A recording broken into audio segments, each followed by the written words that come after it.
નમસ્કાર મિત્રો, બીઆર વરિયા ચેનલમાં સ્વાગત છે.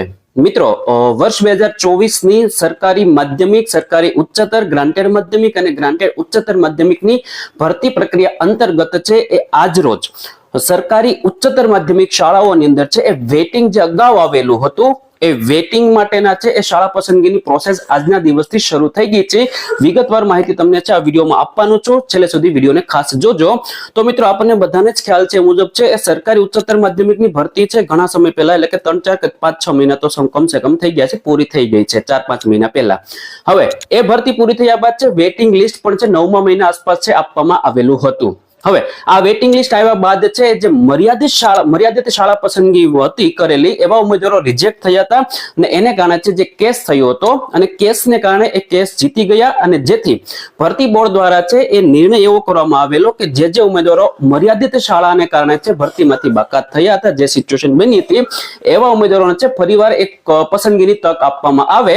તો આજના દિવસથી એટલે કે 10 તારીખથી 12 તારીખ સુધી રાતના 12 વાગ્યા સુધીના સમયમાં મર્યાદિત શાળા પસંદગી કરનારા ઉમેદવારો જે વેબસાઇટ ઉપર તમને લિસ્ટ એ કરીને આપેલું છે, આપણી ટેલિગ્રામ ચેનલમાં પણ મેં મૂકી દીધેલું છે એ, અને જે અગાઉ વેટિંગ લિસ્ટ જાહેર કરવામાં આવેલું હતું એ વેટિંગ લિસ્ટની અંદર સમાવિષ્ટ ઉમેદવારોએ, એટલે કે વેટિંગ લિસ્ટના ઉમેદવારો પ્લસ મર્યાદિત શાળા પસંદગી કરનાર ઉમેદવારો જે 147, 148 આસપાસના ઉમેદવારો છે, તો આવા ઉમેદવારોએ છે પોતાની પસંદગી અનુસારની છે શાળા પસંદગીની તક આપવામાં આવેલી છે. તો એ લોકોએ શાળા પસંદગી કરવાની છે જે આજ રોજથી શરૂ થયેલી છે. 10, 11, 12 તારીખે રાતના 12 વાગ્યા છે શાળા પસંદગી પૂરી થઈ જશે. તો 3 દિવસની અંદર જેટલા પણ ઉમેદવારો લિસ્ટની અંદર સમાવેશ છે એ લોકો જો શાળા પસંદગી કરવા માંગતા હોય છે તો એમને છે પોતાની શાળા પસંદગી કરવાની રહેશે.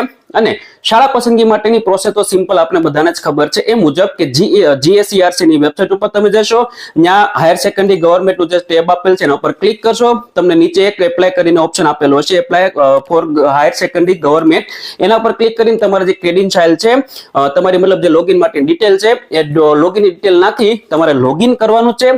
લોગિન કર્યા બાદ છે એ તમને આગળ દેખાડશે શાળા પસંદગી માટેની સૂચના, સ્કૂલ સિલેક્શન એવું એક મેનુ હશે, આના ઉપર તમારે ક્લિક કરવાનું છે. બાકીની જેટલી પણ માહિતી તમે અગાઉ કરેલી છે એ મુજબની મતલબ ફિલ કરવાની છે. જેમ કે તમે કઈ કાયમી શિક્ષક તરીકે નોકરી કરો છો કે નહીં એની વિગત તમારે નાખવાનું છે. જો હા તો એની ડિટેલ બધી નાખવાની થશે, ના તો કાંઈ કરવાનું નથી.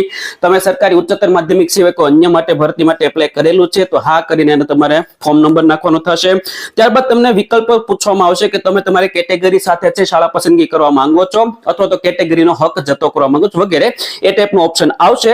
જેને આવે છે એવા ઉમેદવારો છે એ પોતાની પસંદગી અનુસાર એમાં ટિક કરવાનું છે અને જેને નથી આવતું એ લોકો એમાં કઈ ખાસ કરવાનું છે નહીં. અને ત્યારબાદ તમને છે સ્કૂલ સિલેક્શન કરવાની પ્રોસેસ થશે, જેની અંદર તમારે સ્કૂલના ડિસ્ટ્રિક્ટના મેનુમાંથી તમારા જેટલા બી ડિસ્ટ્રિક્ટ જોતા હોય છે, જેટલા બી અંદર આપેલા હશે એ પ્રમાણે તેમાંથી તમારે 1 જોતો, 2 જોતો, 3 એને તમારે સિલેક્ટ કરશો અને સર્ચ કરશો તો એની બધી શાળા તમને દેખાશે અને એ બધી જ શાળાને તમારે બાજુના ખાનાની અંદર છે ડ્રેગ કરવાની છે. ડ્રોપ ડાઉનમાં મતલબ તમારે એક ખાનામાંથી બીજા ખાનામાં લઈ જવાની છે. ક્રમાનુસાર તમારે જે પસંદગી અનુસાર શાળાને મૂકવાની છે એ પસંદગી અનુસાર શાળાને તમારે એમાં સેટ કરવાની છે.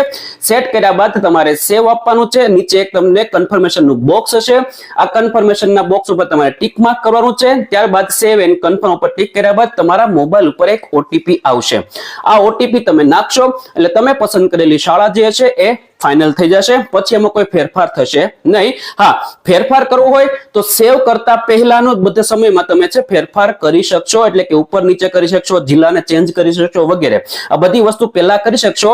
ઓટીપી નાખી દેશો પછી શાળાના ક્રમમાં કોઈ પણ પ્રકારનો ફેરફાર થશે નહીં. આ ખાસ વસ્તુ યાદ રાખજો. એટલે કે જેટલા પણ ઉમેદવારો લિસ્ટમાં સમાવેશ હોય છે 147 ઉમેદવારો છે એ, અને જેટલા પણ વેટિંગના ઉમેદવારો છે, આ બધા જ ઉમેદવારોમાં જેટલા પણ ઉમેદવારોને છે શાળા પસંદગી કરવાની છે એવા ઉમેદવારો એ 3 દિવસની અંદર શાળા પસંદગી કરી દેવાની છે. અને ઇન કેસ આ 3 દિવસના સમયગાળામાં એ લોકો શાળા પસંદગી કરતા નથી તો એમનો હક આપોઆપ છે એ રદ થઈ જશે. આગળના કોઈ પણ તબક્કે એ લોકો પછી ભાગ લઈ શકશે નહીં, એવું પણ આ વખતે સૂચનામાં લખેલું છે. તો બસ મિત્રો, આજ વાત ત્યાં આપણે આજના વિડીયોની અંદર આશા રાખું છું કે વિડીયો સારો લાગ્યો છે. વિડીયોને લાઈક કરી દેજો, બીજા મિત્રો સુધી પહોંચે માટે વિડીયોને શેર જરૂર કરી દેજો અને ચેનલ સારી લાગી હોય તો સબસ્ક્રાઇબ જરૂર કરી લેજો. ત્યાં સુધી આવજો, ધન્યવાદ.